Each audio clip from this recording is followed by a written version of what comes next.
Sveiki, mėlyje. Ar jums tenka kiekvieną dieną siūsti labai daug laiškų? Ar norite sutaupyti laiko ir žinoti, kaip siūsti personalizuotus masinius laiškus? Tai tada pabūkite tas kelias minutės čia su manim ir viską toj sužinosite. Kasgi yra tie masiniai laiškai? Situacija, tarkim, labai paprasta. Jūs turite klientų sąrašą savo ir norite juos pakviesti į parodą. Tuo tarpu norite susitikti su jais parodoje, bet jūs bijot, kad vienu metu bus tų klientų labai daug. Todėl kiekvienam savo klientui paskiriat laiką. Valandos, minutės tikslumu, jau kaip jūs norite. Tokiu atveju jums reikia įsiųsti daug laiškų savo klientam, paskirstant laiką, nepadarant klaidų ir panašiai. Į pagalbą ateina masiniai laiškai. Tokių situacijų, kad jums reikia siūsti masinius laiškus, gali būti labai daug. Tai yra kiekvienam klientui siunčiama kažkokia tai unikali tik jam skirta informacija.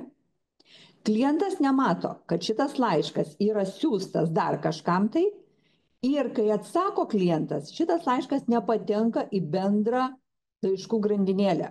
Tai yra, mes matom kiekvieno kliento atsakymą atskirai. Nuo ko pradėti? Pirma, yra pagrindinio dokumento paruošimas. Tai, manyčiau, gali būti Wordo dokumentas, kuriame jūs surašote tekstą, laiško tekstą, palikdami vietas unikaliam turiniui. Tiesiog numatom kažkokius tai laukus, kur rašysim unikalų turinį. Antra, siuntimo sąrašo nustatymas. Sąrašas gali būti naudojamas įvairus. Galima naudoti sąrašą iš Outlooko kontaktų, galima turėti Excelį paruoštą kažkokią tai formą, kažkokį lapą Excelio, kuriame turim surašytus elektroninio pašto adresus. Ir Excelį turėtų būti surašytas tekstas, kuris yra unikalus kiekvienam laiško gavėjui. Trečia, yra siuntimo sąrašo suliejimas su elektroniniu laišku. Ir ketvirta, personalizuoto turinio įtraukimas į laišką, pabaigai peržiūra ir, žinoma, laiškų siuntimas. Tai tiek būtų apžvelgiant, ką mes čia dabar darysim, o dabar pereikim prie praktikos. Aš turiu pasiruošus sąrašą. Sąrašas mano yra Exceliniai formai. Kaip pavyzdys, matom 4 klasės moksleivių sąrašą su vardu pavarde, matom moksleivio kiekvieno trimestro įvertinimus ir turim galutinį įvertinimą. Man, kaip klasės auklėtojai, reikia kiekvieno moksleivio, tėveliui ar mamytei, nusiųsti pranešimą apie tai, kokius įvertinimus gavo jų sūnus arba dukra. Čia turiu susirašius kontaktus. Specialiai nenoriu šiukšlinti interneto, kontaktus surašiau tik tai savo, arba tik tai tos, kurios galiu patikrinti. Bet realiai čia būtų visas tulpelis tėčių arba mamų kontaktų. Taigi, mano toks Excelis yra ir jeigu man reikėtų kopijuoti, tai turėčiau imti kiekvieną eilutę, kopijuoti, rašyti laišką ir taip toliau. Procesas būtų tikrai gana ilgas. Panaudojant suliejimo funkciją, aš įsiųsiu laiškus vieno mygtuko paspaudimu realiai per 6 žingsnius, nepadarysiu jokių klaidų, todėl kad kopijuojant tikrai galima padaryti klaidų, ir tokiu atveju sutaupysiu savo nemažai laiko. Tai štai taip atrodo mano Excelis Matau, kad Kazimieras Buškus yra paryškintas, tai yra paryškintas todėl, kad tai yra, tarkim, mano sūnus ir aš gausiu elektroninį laišką į štai šitą dėžutę maketavimas etai TMCLT ir galėsiu pažiūrėti, kaip atrodys laiškas, kurį gauna vaikų tėveliai. Kaip ir minėjau, pirmas žingsnis yra teksto paruošimas. Aš jau turiu pasiruošus tokį paprastą šabloninį tekstuką. Jisai gali būti pakankamai gražus, gali būti padailintas, nes laiškams siūsti yra naudojamas HTML formatas. Tai formatas šis leidžia laiškus spalvinti, leidžia paryškinti.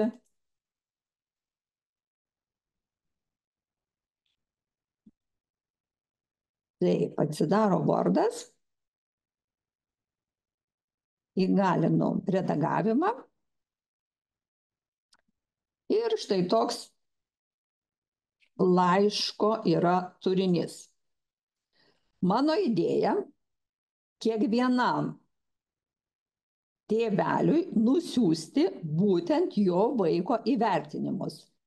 Tam, kad tėtis ar mama nebejotų, kad gauna tikrai savo vaiko įvertinimą, aš įdėsiu į laišką konkrečiai vaiko pavardę ir vardą. Taigi, tekstas: jūsų vaikas, pavardė, vardas, sėkmingai baigia mokslo metus. Šitoj vietoj, jeigu rašytume, sūnus arba dukra, tai mums reikėtų šiek tiek padirbėti su Exceliu ir formoje įtraukti dar vieną stulpelį, kuriame būtų nurodyta, ar tai sūnus, ar tai dukra. Bet aš paėmiau bendru atveju vaikas, dabar taip rekomenduoja, ir palikau tik tai vardą pavardę. Toliau išdėstysiu įvertinimus. Tie žodžiai, kurie yra paryškinti vardo formoj, bus unikalūs kiekvienam vaikui. Taigi, pradedu masinių laiškų rašymą. Pasirenku Word'e funkciją mailings. Atsidariusiame lange man reikalinga funkcija Start Mail Merge. Galiu rinktis iš karto, kad tai yra elektroniniai laiškai, nes taip, mano bus elektroniniai laiškai, arba galiu panaudoti step by step, kartu pažingsniui viską atlikti. Taigi, matom, kad yra 6 žingsniai, kurie leis sėkmingai įsiųsti laiškus. Aš pasirenku, kad tai bus elektroniniai laiškai, spaudžiu sekantis. Atkreipkite dėmesį, Wordas jau iš karto pakeitė šiek tiek savo formatą ir manęs klausia, ar aš naudosiu dabartinį dokumentą, ar atsidarysiu kažkokį kitą naują šabloną. Taip, aš naudoju dabartinį dokumentą. Sekančiam žingsnį aš pasirinksiu gavėjus, laiško gavėjus. Tu mygtukų braus, atsidarau tą patį Excelį, gal neatsidarau, gal tik pasižymiu, tai yra sąrašą, kam aš siūsiu laiškus. Jeigu kartais pas mane būtų kortelių daug, ten pavyzdžiui būtų klasės visos atskiruose kortelėse, tai aš galiu parinkti, iš kurios kortelės siūsti. Pas mane yra tik tai vienas lapas dokumento, tai aš tą vieną lapą ir naudoju. Toliau, aš galiu pasirinkti, ar visiems siūsti. Tarkim, jeigu kažkoks tai vaikas, žinau, kad nebaigė sėkmingai, ar ten kartos kursą ar panašiai, tai aš galiu prie jo nuimti varnelę ir laiškas to vaiko tėveliui nebus siunčiamas. Spaudžiu mygtuką Next.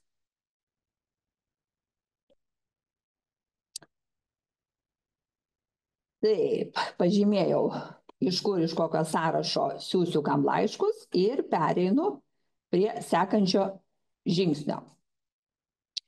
Sekančiam žingsnį aš rašau e-mailą. Galiu nurodyti savo adresų bloką, galiu nurodyti pasveikinimo kažkokią eilutę, tarkim, gerbiamasis ar gerbiamoji, gerbiamas ponė, gerbiama ponė, jeigu yra poreikis, čia galime rašyti. Bet vėl atkreipkite dėmesį, kad čia dėl lyties gali būti problemų, dėl to mums reikia gerai apgalvoti, ar naudoti šitą lauką. Aš rekomenduoju jo nenaudoti ir palikti paprasčiausiai tekstą sveiki. Sekantis žingsnis, mes jau perėjom prie paruošimo to laiško. Tai vietoj vardo pavardės aš įdėsiu lauką, pasirenku kortelėje mailings, insert merge field, pasirenku va tą įterpiamą lauką ir pažymiu, ką man reikia įdėti. Aišku, man reikia įdėti iš stulpelio vardas pavardė. Matau, kad reikalingas tarpas, tarpą padarau. Toliau, galutinis balas. Vėl įdedu iš stulpelio, galutinis. Toliau, pirmo trimestro. Iš stulpelio, pirmo trimestro.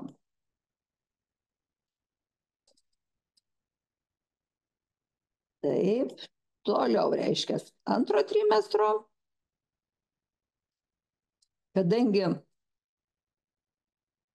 ir toliau įdedu trečio trimestro. Na ir viskas, pabaiga, gražių atostogų linkėdama mokytoja Jolanta. Dabar aš galiu peržiūrėti kiekvieną laišką. Kaip atrodys kiekvieno vaiko tėveliui siunčiamas laiškas. Nu, matom, pažymiai yra skirtingi, čia va visokie su kableliais, kai kurie net. Jeigu jų yra keli šimtai, tai aišku nežiūriu, iš karto siunčiu. Dabar aš patikrinau ir pereinu prie sekančio žingsnio. Taigi, perėjom prie šešto paskutinio žingsnio, kur yra siunčiamas elektroninis laiškas. Spaudžiu mygtuką Electronic Mail, nurodau, kam siūsti elektroninį laišką. Tai yra nurodau siūsti pagal kontaktus. Laiško tema pas mane bus rezultatai. Ir kaip sutariau, siunčiu visiems. Spaudžiu mygtuką OK. Viskas matau aiškiai, laiškai yra įsiunčiami. Turiu galimybę patikrinti Outlooką. Kaip minėjau, mano vaikas buvo Kazimieras, tai va būtent į mano pašto dėžutę ir atėjo mano vaiko visi įvertinimai. Tai tiek, viena pastaba, kad norint siųsti tokius laiškus, jūsų kompiuteryje turi būti programa palaikanti šitą funkciją, laiškų siuntimo. Tai tokiu atveju Microsoft'o Outlookas tinka. Tai kągi, sėkmės, taupykite laiką, naudokite šią masinių laiškų siuntimo funkciją. Iki susitikimo.